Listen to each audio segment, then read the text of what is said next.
हर सफ़र की एक मंजिल होती है, लेकिन कुछ सफ़र ऐसे होते हैं जहाँ हमें खुद नहीं पता होता कि हम जा कहाँ रहे हैं।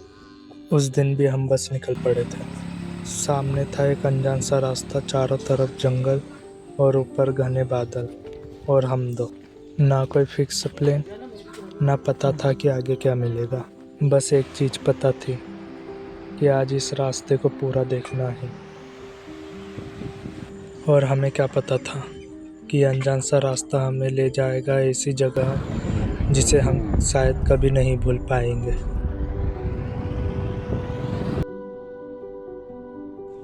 कभी कभी ना किसी सफ़र के लिए कोई ख़ास वजह नहीं होनी चाहिए, बस मन करता है कि आज थोड़ा दूर चलते हैं। उस दिन भी कुछ ऐसा ही था।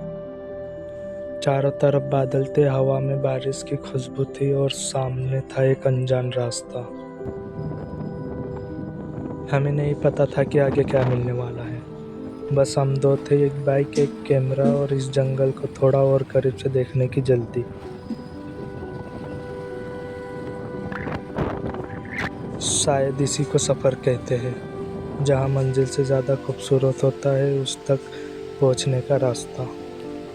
थोड़ी दूर आगे बढ़े तो एक छोटी सी नदी और ये पुलिया। पता नहीं क्यों, लेकिन उस वक्त लगा कि बाइक यहीं रोक देना चाहिए। कुछ रास्ते ऐसे होते हैं जिन्हें गाड़ी से नहीं, पैरों से तय करना अच्छा लगता है। हम खेत के बीच से चलते हुए आगे बढ़ने लगे। पीछे रह गया था गांव का शोर, और जैसे जैसे हम आगे जा रहे थे जंगल की खामोशी और गहरी होती जा रही थी। शहर में हम अक्सर खामोशी से भागते हैं, लेकिन यहाँ हम खामोशी को ढूंढने आए थे। और फिर जंगल ने हमें अपनी पहली आवाज़ सुनाई, पानी की आवाज़। ना कोई म्यूज़िक, ना कोई हॉर्न, ना कोई शोर, सिर्फ पत्थरों से टकराता हुआ पानी और उसकी वो लगातार चलती हुई धुन। कुछ पल के लिए हम बस वहीं रुक गए। कैमरा चल रहा था, लेकिन सच कहूँ तो उस वक्त कैमरे से ज़्यादा मन इस जगह को याद रखना चाहता था। शायद नेचुरल की सबसे खूबसूरत बात यही है, वो बिना कुछ कहे भी बहुत कुछ कह जाती है।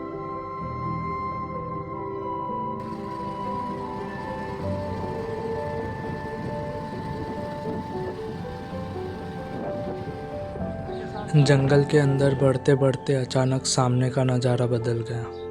पेड़ों के बीच से जब वो पहाड़ नज़र आया तो कुछ सेकंड के लिए बस देखते रह गए। बादल उसकी चोटियों को छू रहे थे और नीचे तक फैली हुई थी हरियाली। उस पल एक अजीब सी फीलिंग हुई, इतनी बड़ी दुनिया के सामने हम कितने छोटे हैं। और शायद इसी एहसास का नाम सुकून है, जब कुछ देर के लिए इंसान अपनी सारी प्रॉब्लम भूल जाता है। थोड़ी देर के लिए हमने चलना रोक दिया।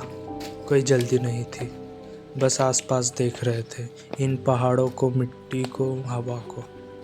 शहर में हम हर वक्त कहीं ना कहीं पहुंचने की जल्दी में रहते हैं, लेकिन जंगल में अक्सर समझ आता है कि हर जगह पहुंचना ज़रूरी नहीं होता। कभी कभी बस एक जगह रुककर उस पल को महसूस करना भी ज़रूरी होता है। और हमारे लिए ये वही पल था।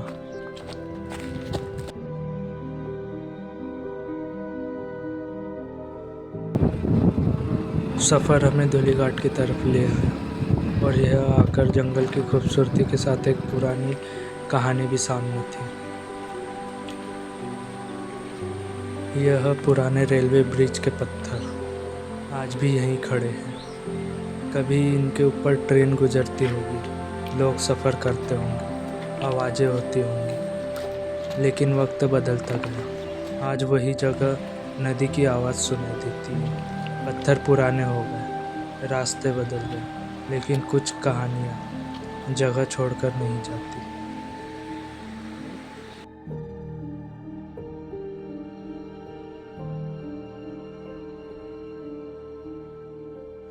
फिर सफ़र हमें रानीगांव गोलई तक ले आया। यहाँ तक पहुँचने के बाद लगा कि जंगल ने अभी अपना सबसे खूबसूरत राज छुपा रखा था। एक तरफ से पानी नीचे गिर रहा था और जब नज़र थोड़ी और नीचे गई तो एक और झरना नज़र आया। एक नहीं दो झरने थे। ऊपर से देखने पर ही ये इतना खूबसूरत था कि हमने सोचा नीचे जाकर देखते हैं आखिर वहाँ क्या है।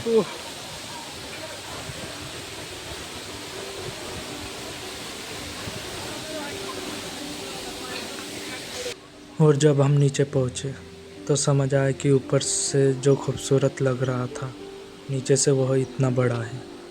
पानी इतनी ऊंचाई से गिर रहा था कि उसकी आवाज़ पूरे पहाड़ में गूंज रही थी। हम दोनों बस उसके सामने खड़े थे। कोई डायलॉग नहीं, कोई पोज नहीं, बस सामने गिरता हुआ पानी और हम। उस पल लगा कि इतनी दूर आना इस एक नज़ारे के लिए सही था। सफ़र की थकान थी, कपड़े भीग रहे थे, लेकिन मन में सिर्फ एक ही चीज़ थी, यार मज़ा आ गया।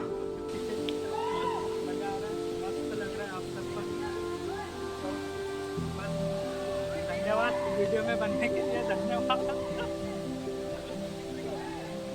चल फोटो वोटो सब खींचते देखना, मैं आ रहा था पेड़ में।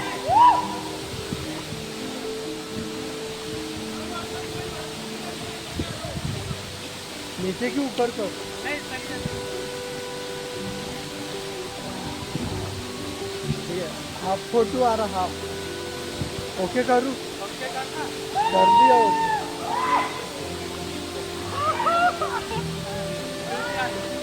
नहीं मैं नहीं नहीं मोबाइल से स्टैंड में नहीं अरे तो पेरी गिरे और नहीं रम नहीं बचा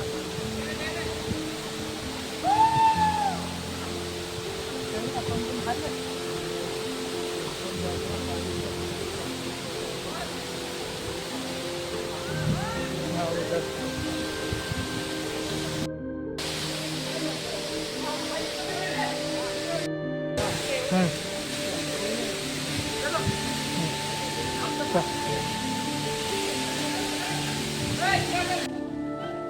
लेकिन इस सफ़र में एक चीज़ की उम्मीद नहीं थी। वापस आते वक्त जंगल के रास्ते में एक छोटा सा दोस्त हमारे साथ चलने लगा। हम नहीं जानते थे कि वो कहाँ से आया और ना ही ये कि ये कितनी दूर तक साथ चलेगा, लेकिन कुछ मुलाकात बिना किसी पहचान के भी याद रह जाती। बस वो साथ चल रहा था और हम उसके साथ। झरने की आवाज़ पीछे छूट गई थी और जब हम वापस अपने रास्ते पर थे, बाइक फिर से चल रही थी। हवा चेहरे से टकरा रही थी और वही जंगल जो आते वक्त अनजान था अब कुछ जान पहचान सा लग रहा था। शायद सफ़र का यही जादू है। जिस रास्ते पर हम पहली बार डरते डरते आते हैं, वही रास्ता वापस जाते वक्त यादों से भरा हुआ होता है।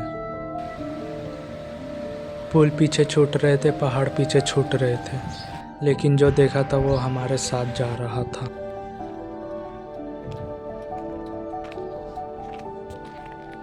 और फिर हम वापस उसी ऊंचाई पर आ गए। सफ़र ख़त्म हो चुका था। हम दोनों चुपचाप बैठे थे। सामने वही पहाड़, वही हरियाली और नीचे पूरा सफ़र जैसे आंखों के सामने था। सोचा हम निकले तो बस एक जगह देखने, लेकिन वापस क्या लाए? कुछ तस्वीर, कुछ आवाज़ें, कुछ वाटरफॉल की याद, एक अनजान कुत्ते का साथ और बहुत सारे ऐसे पल जिन्हें कैमरा शायद ही पूरी तरह कैप्चर कर सकता, क्योंकि कुछ सफ़र रिकॉर्ड नहीं होते, बस महसूस होते हैं।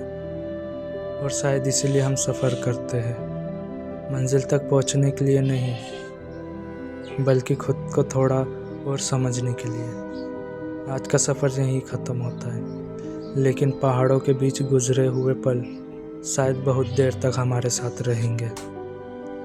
मिलते हैं एक नए ऐसे ही सफ़र के साथ। हो गया, यहाँ पकड़े ऐसा दोनों को। रुक, तीनों को मत पकड़े। हाँ, दोनों को। ये ना, ये देख कुत्ते, ये मैंने कैसा पकड़ा। हाँ दे दे, बहुत हो गया तेरा। ये दो यहाँ पकड़ना। हाँ चल, फिर भी मेरे को नहीं जम रहा। तेरे को जैसा लगे। हाँ चल।